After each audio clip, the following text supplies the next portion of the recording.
Good day everybody and welcome back to the channel. Today I want to talk about the Arizona Coyotes because the Coyotes most likely played their final game of their existence yesterday. They won it 5-2 against the Edmonton Oilers at Mullet Arena, and now, it's over. And this is pretty sad, especially for, first, the fans. The fan base was not the biggest, but it was passionate. I enjoyed watching Coyotes games, especially from the Mullet, because there always was the atmosphere that the fans are into it. Okay, there were some road fans there too, always, but Coyotes fans can be passionate, definitely, and in case they had the right product on the ice. Not a team that the last 3 years had 57 points, 70 points, 77 points this season. If the team had been better and more money was put into the team, there would more people have showed up to the games and shown their passion for hockey a little more than they did. I'm very sorry for the fans. They lost their team. My feelings are with you, definitely. And I'm really sorry for all the Coyotes fans that are out there that they lost their team. Second, I'm very sorry for the employees of the Coyotes. The guy, what's his name? Alex Maruello. He made a lot of money with selling the team. He had to put a lot of money in team to pay for the shortcomings of the team. They didn't make that much money, but the product was not good. But why should non-traditional, non-hockey fans show up to something like a Coyotes game if they lose anyway, if the product is not good? That was a good question. Anyway, he made a lot of money. I think he sold the team for $1 billion and he bought it some years ago for $300 million. So not too shabby. He made some profit, but the guys that will lose out are the small people, as always. The guys that work at the office, at the ticket office, at the team stores, all the guys that run the team, the equipment guys, the players of course, but they're another point. All the non-hockey people that work for the Coyotes that will lose their jobs soon, and I'm really very sorry for these people as well. Third, of course, it's the players. They made a home in Arizona.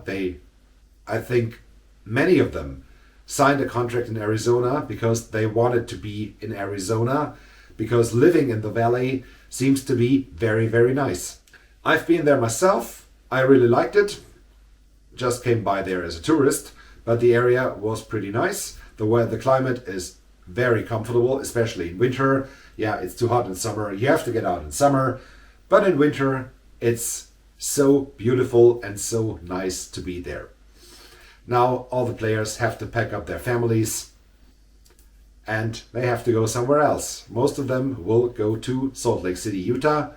Salt Lake City is not bad either, but in winter it's cold, and in summer it's colder than Arizona in the winter. So if you like warm weather, it's not the best place to go. It's a beautiful place, it's an interesting place, it's a place of rich culture and nice surrounding with all the Rockies and so on. The lake, of course, it's not too far to Vegas, I guess. But Salt Lake City is not bad, but it's not the Phoenix area, it's not the valley, because the valley is really nice. But there's the guy, I mentioned his name already, Alex Maruello, who made a lot of profit by selling the team. The team didn't make money. He had to put money into the team, but he didn't put enough money into the team to make them better. As mentioned, 57 points in 22, 70 points in 23, 77 points this season. What will happen with the Coyotes? I think Ryan Smith, who the supposed to be new owner from Salt Lake City, he will put more money into the team. I'm sure he will create a winning culture, and it doesn't need too much. The Coyotes, they are not a bad team. They have a great young core with the right additions, maybe some veterans, and the players improving. And they will improve. Guys like Cutter Gauthier, Clayton Keller, Schmaltz, There are a lot of great young players there. They will continue improving. And I give them an outside shot to make the playoffs next season. This would be an irony, of course. The team is in Arizona and doesn't make the playoffs, except, okay, the play-in round in 2020. Yeah, they were there. But before that and after that, there was no playoff success and there were no playoffs for the team. It would be really an irony. The team moves to Salt Lake City and becomes a playoff team right away. This is absolutely possible. Almost as much of an irony as the Quebec Nordiques that moved to Colorado, to Denver, and won the Stanley Cup in the first season. And I don't think the Coyotes will win the Stanley Cup the first year in Salt Lake City, but they could be a playoff team. And this would be a great progress for the team. The product on the ice improved stepwise in the last 3 years. It will, with the right additions, keep on improving. And the fans in Salt Lake City will have a lot of fun watching this team. And what will happen in Arizona? Yeah, Mullet was built for ASU.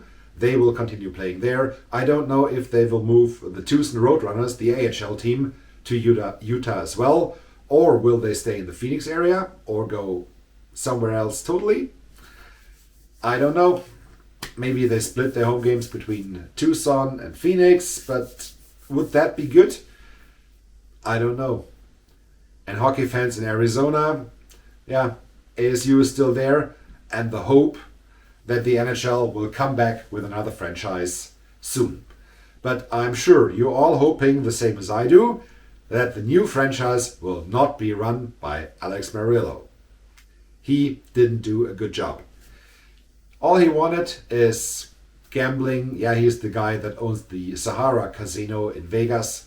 All he wants to do is having people come in to gamble in his casino. And what was that? The state law of Arizona says, okay, you can provide gambling, but you have to own a team to do that. I think this was the only reason he bought the Coyotes in the first place, not because he was a passionate hockey fan, but he wanted to have gambling for him legalized in Arizona. Let's see how this turns out. I'm sure he made a lot of money with the gambling part, and he didn't spend too much money into the team. He made a lot of money selling the team, and I really hope he's good and just walks away and allowing the Coyotes, in case they come back, a real fresh start. Because, yeah, I think hockey in Arizona can work. If the Coyotes hadn't been there, where would be Austin Matthews now? Would he play hockey? I'm not sure about that. And there are some more players that grew up in the Phoenix area, like Josh Doan. Okay, he's Shane Doan's kid. But without the NHL being in Arizona, Shane Doan wouldn't have been there. Josh Doan wouldn't have been there. I don't know if he would have played hockey somewhere else. Absolutely not sure. A lot of talent can come out of this area, and I really hope hockey will stay there in any form at all, and hopefully the NHL comes back pretty soon. Because it's sad that we will not see these beautiful jerseys anymore the next season. I really like the look of the Coyotes. The alternate is a very cool jersey. I love the Howling Coyote. I love the Kachina, and of course the Peyote Coyote, the reverse retro, which is a fantastic jersey. I love them all. The Coyotes always looked very, very good on the ice. Let's see how they will look in Utah. Utah, you can look forward to get a team that is on the rise, that will improve next season. Maybe make the playoffs. Let's see about that. I'm happy for the fans in Utah, and I'm once again very sorry for the fans in Arizona. If you want more details, there is this guy from the San Jose area, Brody Brazil. He covered all this stuff in a lot of details. I will link his channel in the description below. If you want to check out all the details to the move of the Coyotes, check out Brody Brazil's channel. Thank you very much for watching. Don't forget to hit like and subscribe. And see you soon with more talk about hockey. Until then, have a good time. Goodbye.